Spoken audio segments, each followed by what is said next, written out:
I decided to start leveling my Caustic Arrow character. Now, Caustic Arrow, I decided upon because A, we have our 6-link +2 bow, which is, that's our fucking endgame weapon, basically. We also have our Witchfire Brew, which is also endgame for it.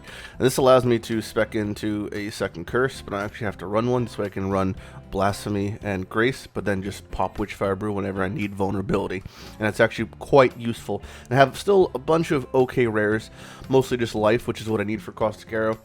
And then I get to get most of my damage from jewels. But the problem with leveling Caustic Arrow is there's only 2 real viable supports. You really only have Void Manipulation until 31, and use basically Silver Branch, Caustic Arrow, and this just makes our damage feel not great. So I'm 29 at the moment. I just wanted to show you guys what the damage was looking like at 29 versus what it's going to look like at 31 when I gain, not only do I gain Blasphemy Temp Change, which is a huge quality of life, just because of the protection it grants, but because I gain 2 new supports in Solar Projectiles and Swift Affliction. Swift Affliction was Rapid Decay, but they just renamed it. And my damage, as you can tell, is it's really quite shit. But it's honestly, I probably just shouldn't level with Caustic Arrow. So to the guy commenting saying, Lighty, why are you progressing so fast? It's ruining the series. And to the guy commenting saying, Lighty, why are you progressing so slow? It's ruining the series.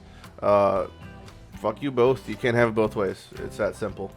I progress slow enough to where you guys see an active progression and you get a feel for the progression of each character in some sort of way. But I progress fast enough where I have to get back to mapping because if I'm not doing my master dailies, I can't ever do any of the endgame content that people ask for, or any of the crafting people ask for, or any of the other stuff that we didn't get to see in the first season. Can't have me doing level 8 Zana stuff, but then never hitting maps because I'm making 10 episodes of progression to get to maps. There's just not enough time in the league. There's only a month and a half left here, alright? Hey, level 30. Let's take a quick little look after you kill these mobs at our skill tree. You can see where we've been, where we're going, where we're heading, and why. This is our current tree layout, and we are basically just finishing up Method and Madness now.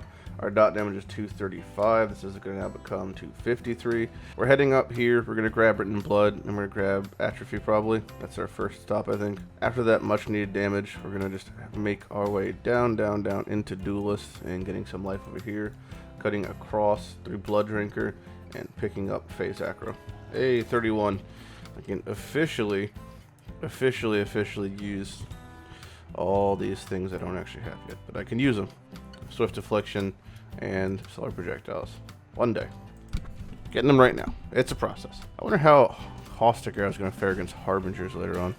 Probably not amazing. Just for the record, Caustic Arrow is like just shitty Essence Drain, and it's also like worse than Blight. But I have a 6-link +2 bow, so because of that, it's like, wow, it just doesn't make sense not to play Caustic Arrow in a way. Okay, so we got Swift Affliction, the one we talked about earlier, and past that, none of these really affect us, but yeah, Swift Affliction will. That's pretty good. So where is Solar Project? Right, Solar Project affects us, Swift Affliction affects us.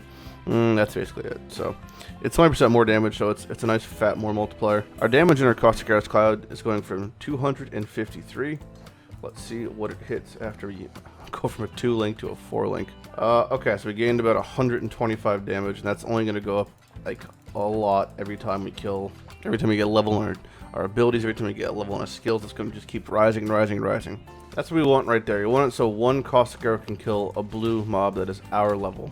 So if that's the case right now when our gem's level 1, once our gems start leveling up, it should be really easy for us to one-shot blue packs as long as you're stationary, which is pretty much the goal. And eventually, right now I just don't want to have to deal with it because of the links, but you can set up your Wither setup, which is a Wither spell totem, faster casting if you want, increased duration. It just makes it so that you have a much better single target damage, but that's not a big issue at the moment for me. Not like a top concern.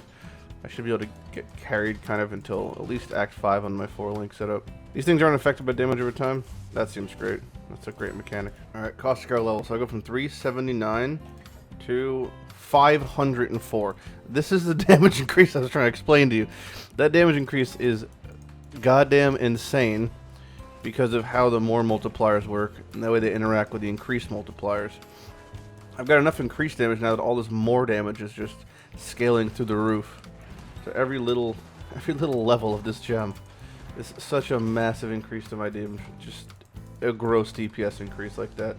More damage than when I gain 2 links, honestly. Caustic Arrow is pretty nice because you can kind of pre-fire a lot of bosses and just kind of lay out your your poopy cloud beforehand. Same thing with strong boxes. It's a nice little quality of life thing it has. So just to clarify, people asked, hey Lighty, how come you don't use your MTXs on some characters yet? And you know, when a character is like this one and he doesn't have any MTXs on, that's because he just hasn't found his personality yet. He hasn't found who he is. I don't pick these characters and then give them backstories and give them personalities. It's not like Bearman, you know, walked up and said, hey, I'm Bearman, let's play Arc. No, it was like a dream. It was like a premonition, you know? And that brings me to the next character.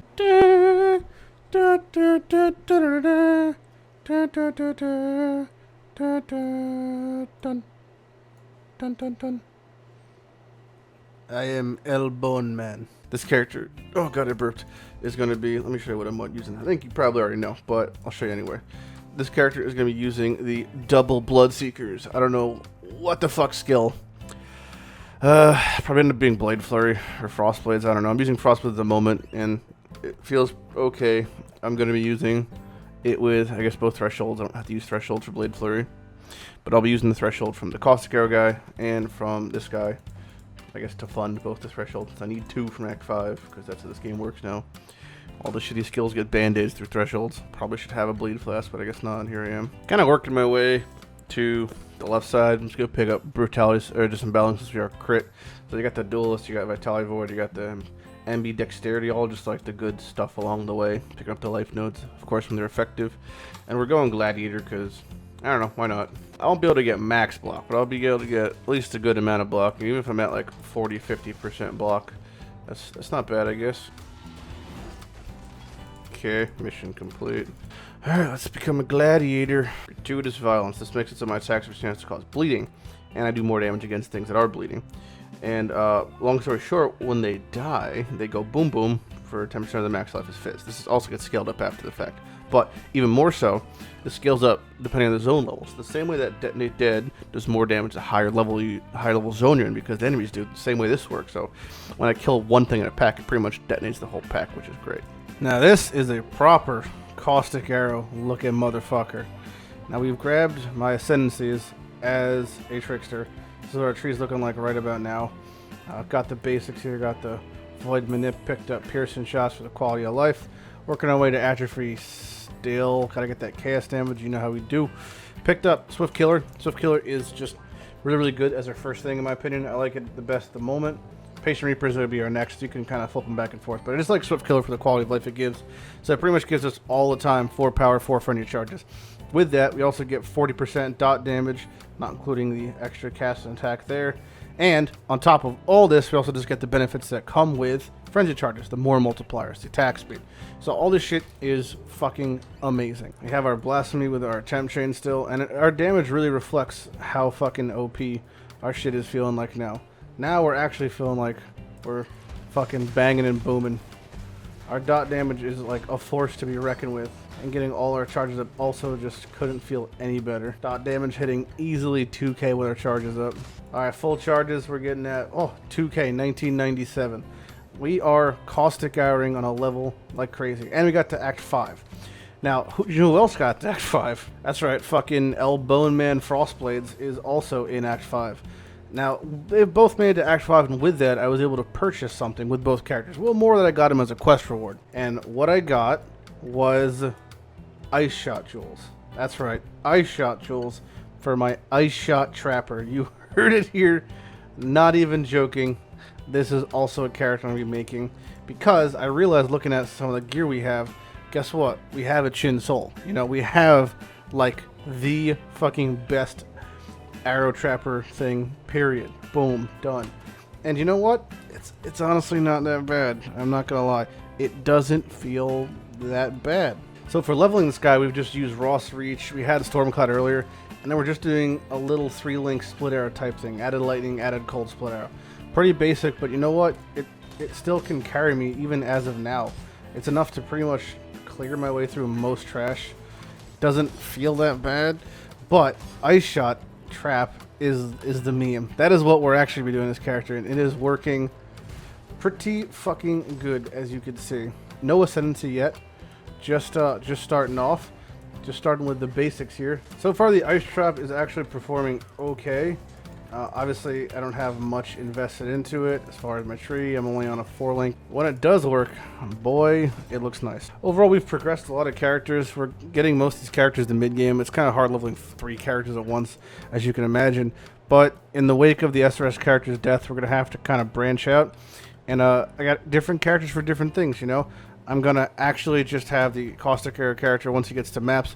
Basically strictly do bossing, ideally add Zerion, that type of stuff. Why is that text like that? I have no idea, but look at it in all its glory. Not really sure what I could do with the Covenant, but I do have it. Maybe I'll actually decide to link it at this point. As far as my other 6 sockets goes, and I've got the Pledge and I've got a Queen of the Forest. Neither really I have much of a use for, but we got them, so we'll figure out something. Not to mention the fact that we do have Breath of Council still. So if I do decide to later on, I could just swap to ED. And I will have, well, almost the best in solid essence stray weapon. Hope you guys enjoyed the minor leveling and the multiple threaded progression between 3 different characters. And we'll hopefully next episode we'll be able to push most of these characters all into Act 6, 7. And the episode after that we'll get into mapping once again. You know, start pushing labs, start pushing bosses. Just spread our bases, get as much as we can get done in the time we can get it done. I'll see you guys later.